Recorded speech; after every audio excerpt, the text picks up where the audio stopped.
everyone, thank you so much for joining me today. I hope you all are doing well. Today we are going to look at the case of Joan, Michelle, and Christe Rogers. This is a solved murder case that took place in the late 1980s, but it has a lot of twists and turns. It's very scary and bizarre, and this killer is so just like weird and creepy. So I definitely thought that you guys would like to hear about this case. I couldn't find like a ton of information about it on YouTube, so I wanted to make a video because I thought you guys maybe haven't heard of this killer as well, or this case. It's very crazy, very bizarre, and very interesting, so I thought you guys would like to hear about it. And before we jump in, don't forget to hit that subscribe button down below if you are interested in true crime. I put out about 2 videos every week, and leave me a comment if there are any cases you would like me to cover. I'm always open to suggestions, and you guys have given me some really great ideas already, so feel free to leave me a comment and subscribe if you want to see more. So let's jump right into our case. On May 26, 1989, a woman named Joan Rogers and her 2 teenage daughters named Michelle and Christe went on a vacation from their farm in Wilshire, Ohio to Florida. Wilshire was a very small town with less than 400 residents, and the family lived on a dairy farm. Joan wanted to take her daughters out of town for a getaway after their uncle John was arrested for the rape of his girlfriend. It was uncovered during the investigation that John had raped Michelle for many years prior to his arrest. The girl's father, Hal, posted his brother's bail, knowing of the assault, because he promised his mother he would post bond. Joan wanted to get Michelle away from the small town's gossip and tension from within the family. While Joan and her daughters were in Florida, they visited zoos and amusement parks, and they had a really great time. And they started to make their way back home on June 1st, but it's believed that Joan got lost. Of course, this is the time before like Google Maps and everything like that, so it was, you know, sometimes a challenge to follow road maps if you weren't really good at that type of stuff. I'm definitely not, so I would have gotten lost on a road trip back then, definitely. But it's believed that Joan was lost, and she decided to stay another day in Florida, so they stayed in Tampa.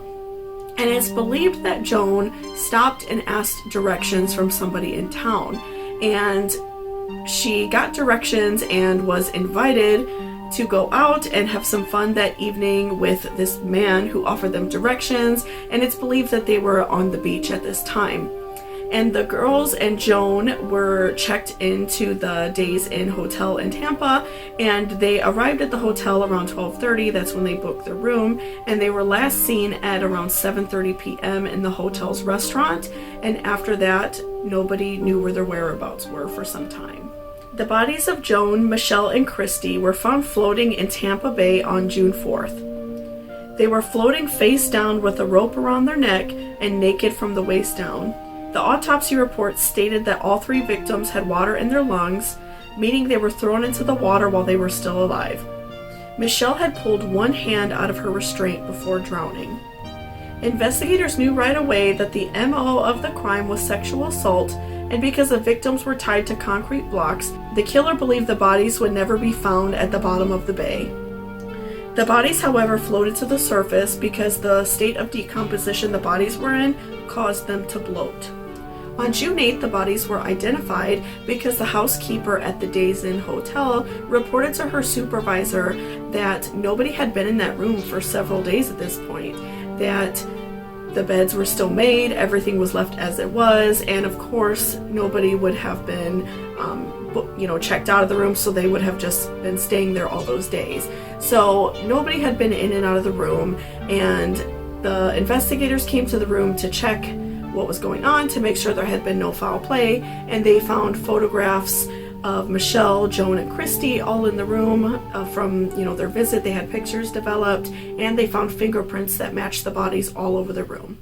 And at this point, Hal was notified that his wife and 2 daughters had been murdered, and he was about to pay a private investigator to find what happened to his daughters, because he already reported that they were missing, and he pulled about $7 grand out of his account to see if a private investigator could kind of like backtrack and find maybe they had a car accident somewhere on the expressway on the way back home, or something may have happened to them. So he was about to pay somebody to start looking for his daughters. Joan's car, which was a 1984 Oldsmobile, was found at the boat dock by Courtney Campbell Causeway, where investigators found a pamphlet with directions written on it. Hal confirmed that the handwriting did not match Joan's. Hal and his brother John were the first to be considered suspects, but neither left the state of Ohio during the time of the murders. And after that, the case unfortunately went cold for over 3 years. At this time, investigators in Florida, they began to use billboards to post pictures of missing people and children, and post like evidence from crime scenes, maybe like an item that somebody had on a billboard, to see if they could receive any tips. This was like very new at this time.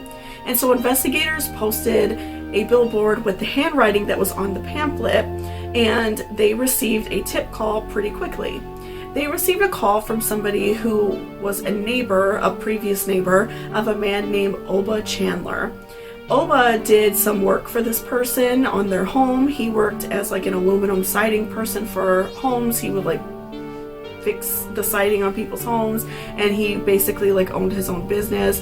And this person had a handwritten invoice from Oba previously, and they thought that it matched this person's handwriting, so they turned it into the police, and investigators started checking it immediately. They hired a handwriting expert to verify that this was the same person, and through the handwriting analysis as well as DNA analysis that was found from like a palm print that was also on the pamphlet. I'm assuming he took it out and like wrote on it on his hand. That matched Oba's palm print that they previously had in the prison system and the police system, and they arrested Oba right away. Police arrested Oba on September 24th, 1992. When they first attempted to arrest him a few days prior, Oba was out of town, and they believed that he was dodging arrest, most likely because this case was on TV and he saw, most likely on newspapers, pictures of the women. But they found through wiretapping his phone that he was just on a simple vacation, and they arrested him right when he came back. Investigators found that Oba had a troubling past and was a very dangerous man. He was born on October 11th, 1946 in Cincinnati, Ohio, and when he was 10 years old, his father, Oba Sr., hung himself in the family's basement. At the funeral, Oba was overwhelmed with grief and jumped into the open grave while his father's casket was being covered with dirt. A few years later, Oba began stealing cars and was arrested 20 times by the time he was 18. As an adult, he moved on to more serious crimes of burglary, armed robbery, issuing counterfeit money, kidnapping, and was arrested for masturbating while watching a woman change through her window. Over time, Oba's crimes became much more violent. At one point, Oba and an accomplice broke into a Florida couple's home and held them at gunpoint and robbed them. Oba ordered the woman to strip down to her underwear and tied her up. He rubbed the barrel of his gun across her stomach. Lastly, only 2 weeks before the murders, Oba lured a woman named Judy Blair on his boat. When he was far out enough in the water, Oba raped Judy and then returned her to another part of the beach so he would not be seen. During Oba's trial, he maintained his innocence the entire time. He claimed that he did in fact see Joan and her daughters, but that he only gave them directions and then never saw them again, except when, the newspapers came out and the news came on that there was a murder locally a few days later, but he claimed he never saw them again. But investigators did some digging, and they found that on the night of the murders that Oba was on his boat very late at night, and he made calls to his wife between like 1 a.m. and 5 a.m. multiple times on the boat to basically explain why he was out so late, because that wasn't normal for him, and most likely because he was like a contractor. He did working on houses. He most likely worked really early in the morning, so he most likely was never out that late normally, right? But he claimed that something was going on with his boat. He told his wife like the engine wouldn't start, and so he claimed in the court that he made several distress calls to the local Coast Guard to come and help him, but they never answered. And investigators found that the Coast Guard never received any calls from Oba, that his phone never dialed out to the Coast Guard, and he claimed that he just fixed the boat himself with duct tape and that he went along his merry way and he was able to fix it on his own. But investigators brought in a well-known boat mechanic repairman, and he told the jury and the judge that the issue that was wrong with his boat, the engine wasn't working because there was like a gas line leak, that would not have been able to be fixed with just duct tape, that the gas would have ruined the adhesive on the tape, and that the boat would have still not started, and that would have happened rather quickly. Like, the boat would not have even started up even for just a few minutes. So, you know, the investigators proved that Oba was there and that he was violent, and they, you know, talked about his violent past, and the jury was very, like, convinced of this. And Oba Chandler was found guilty and sentenced to death on November 4th, 1994. He always maintained his innocence on death row and continued to make appeals, but they were continually denied.